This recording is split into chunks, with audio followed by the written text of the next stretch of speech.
Magistrate checking. जून के महीना में भागलपुर के पूरब सबौर से पहले 2-4 बस्तियां में गया था। इस 6 महीने के दौरान मुझे कई परिवार वालों के साथ घुल मिल कर रहने का अवसर मिला। मैं उनके परिवार का सदस्य हो गया था। उन लोगों के बीच खेलना कूदना या उन लोगों के साथ में छोटी छोटी बातों के लिए झगड़ा होना या उन लोगों का प्यार पाना, यह मेरा स्वभाव हो गया था। मुझे उस गांव का नाम तो याद नहीं आ रहा है, चूँकि आज से 4 दशक से भी पूर्व की बात है, किंतु मुझे सारी घटनाएं अच्छी तरह याद आ रही है। उस समय 16 सूत्र नहीं थे, इसीलिए हम लोग धर्म प्रचार के दौरान मूलतः 2-3 बातें मार्गियों से पूछ लेते थे। घर में सात्विक भोजन बनता है या नहीं, और उस सात्विक आहार में लहसुन प्याज खाते हैं या नहीं, मांस मछली खाते हैं या नहीं। ये 2 बातें हम लोग अपने धर्म प्रचार के दौरान पूछा करते थे।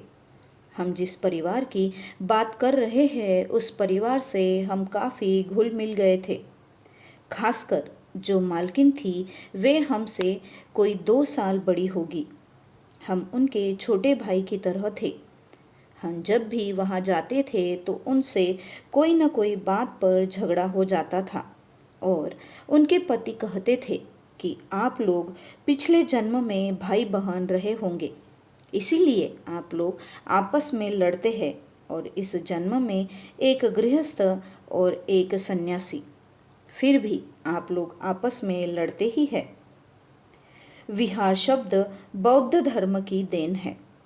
उसके पहले ये अलग अलग मगध, मिथिला, अंग, भोजपुर आदि नाम से जाने जाते थे, किंतु बुद्ध काल से विहार नाम प्रचलित हुआ, क्योंकि यहाँ बहुत सारे बौद्ध विहार थे।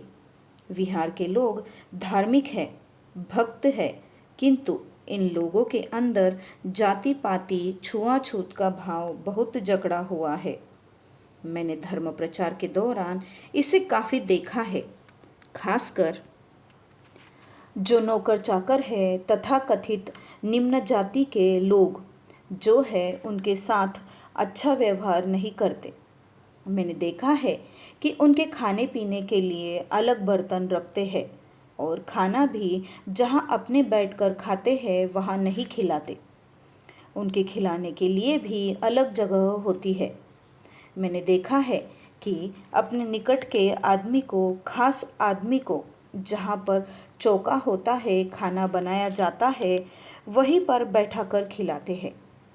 कोई मेहमान होता है तो उस मेहमान को बाहर में खिलाया जाता है, और खिलाने के लिए जो बावर्ची होता है वह खिलाता है। गृहस्वामी के दर्शन तो होना ही नहीं है, और नौकर चाकर के लिए अलग जगह होती है। इस प्रकार का भेदभाव हमने बिहार में देखा है। मैं जिस परिवार की बात कर रहा हूँ उस परिवार के साथ मैं काफ़ी हिल मिल गया था। एक दिन दोपहर के करीब 1:30 बजे मैं वहाँ पहुँचा। उस दिन मुझे काफ़ी भूख लगी हुई थी, और जब मैं उनके घर जाता तो चौके में ही खाना खाता था। उस दिन जब मैं 1:30 बजे पहुँचा तो अपना बैग रख दिया और दीदी से कहा, मुझे भूख लगी है, खाना लगा दो। दीदी ने कहा, पहले तो स्नान कर लो, गर्मी में आए हो, और उसके बाद कम से कम 10 मिनट साधना भी कर लो, तब खाना मिलेगा। मैं जल्दी से स्नान किया, पूजा भी की, फिर कहा, भोजन लाओ। मैंने देखा वह बेचारी दाल भात और आम के अचार के साथ भोजन चौके में न देकर बाहर लगाया, बैठक में, जहाँ पर मेहमान लोगों को खिलाया जाता है। मैंने दीदी से पूछा, आपने खाना मेरे लिए ही क्यों लगाया? अपने भाई साहब के लिए भी लगाइए। भाई साहब वहीं पर थे। उन्होंने कहा, आप खाइए, हम बाद में खाएंगे। मैंने दीदी से कहा, दीदी आज तो इसमें सब्जी नहीं है, अचार है, क्या सब्जी नहीं पकाए हैं? दीदी ने कहा, आजकल सब्जी में बहुत दिक्कत हो रही है, इसीलिए सब्जी नहीं है। आज आप आम के अचार से ही खाना खा लीजिए। मैंने कहा, मैं तो खा लूँगा, मुझे कोई दिक्कत नहीं है। यदि आप आम का अचार नहीं देगी तो भी मैं नमक भात ही खा लूँगा। परंतु मुझे शक हो रहा है कि आपके घर में ज़रूर कुछ न कुछ पका है, क्योंकि आप मुझे हमेशा चौका में बिठाकर ही खाना खिलाती थी। किंतु आज आपने मुझे बैठक में खाना क्यों दिया और अपने खाना अकेले को क्यों दिया? साथ में आपने भाई साहब को खाना क्यों नहीं लगाया?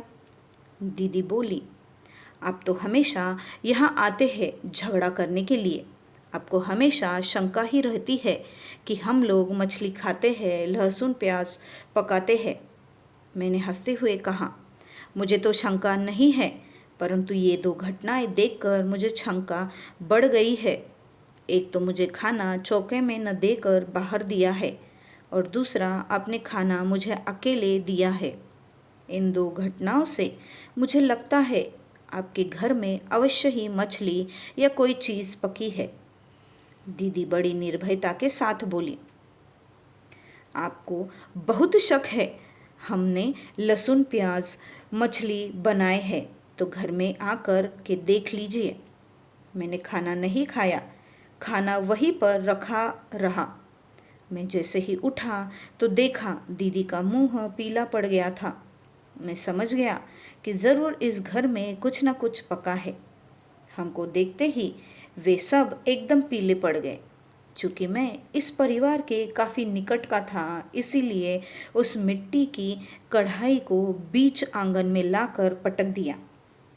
इसकी आवाज़ सुनकर उनके पास पड़ोस में जितने भी उनके भाई भतीजे थे सभी लोग आ गए। क्या हो गया, क्या हो गया?